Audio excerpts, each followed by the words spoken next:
రామోజీరావు తెలుగునాట ఆ పేరే ఒక సంచలనం. సామాన్య రైతు కుటుంబంలో పుట్టి ఆపై వ్యాపారవేత్తగా ప్రయాణాన్ని మొదలుపెట్టి జర్నలిజం, సినిమా రంగంలోనూ తనదైన ప్రత్యేక ముద్రను వేసుకున్నారు.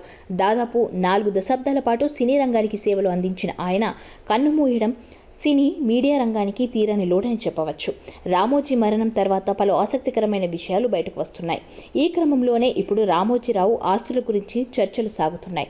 బహుముఖ ప్రజ్ఞాశాలిగా ఎన్నో రంగాల్లో తనదైన మార్పును చూపించిన రామోజీరావు తన మరణంతో సినీ పరిశ్రమలో తీవ్ర విషాదం నెలకొంది. దీంతో ఆయన మరణంపై అభిమానులు, సినీ ప్రముఖులు దిగ్భ్రాంతి వ్యక్తం చేస్తున్నారు. అలాగే రాజకీయ రంగానికి చెందిన ప్రముఖులు సంతాపం ప్రకటిస్తున్నారు.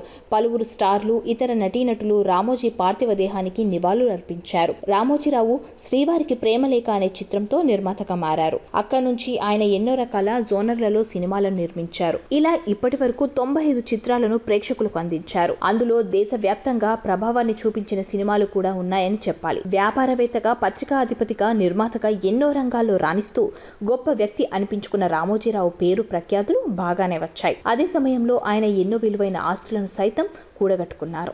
ఇప్పటి వరకు రామోజీరావు పేరు వేల కోట్ల రూపాయల విలువైన ఆస్తులు ఉన్నట్లు తెలుస్తుంది.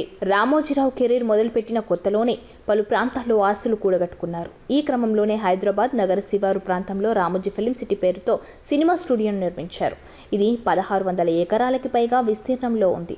దీని విలువ వందల కోట్ల రూపాయలు ఉంటుందని తెలుస్తుంది. రామోజీరావుకు నికర ఆస్తులు వేల కోట్ల విలువలో ఉన్నట్లు తెలిసింది. అందులో 2 కొడుకులకు సమానంగా కొంత భాగాన్ని పనిచేశారని, మిగిలిన ఆస్తులను తన భార్య పేరు మీదనే ఉంచుకున్నారని తెలిసింది. ఇప్పుడు వాటికి సంబంధించిన అధికారం భార్య పేరిట ఉన్న తర్వాత తన సంతానానికే చెందేలా వీలునామా చేసినట్లు ఓ న్యూస్ వైరల్ అవుతోంది. రామోజీ కుమారుడు సుమన్ గతంలోనే చనిపోయారు. రామోజీకి మనవలు, మనవరాళ్లున్నారు. సబ్స్క్రైబ్ చేయండి. Please do subscribe to. Please like, share and subscribe to top Telugu TV. Top Telugu TV.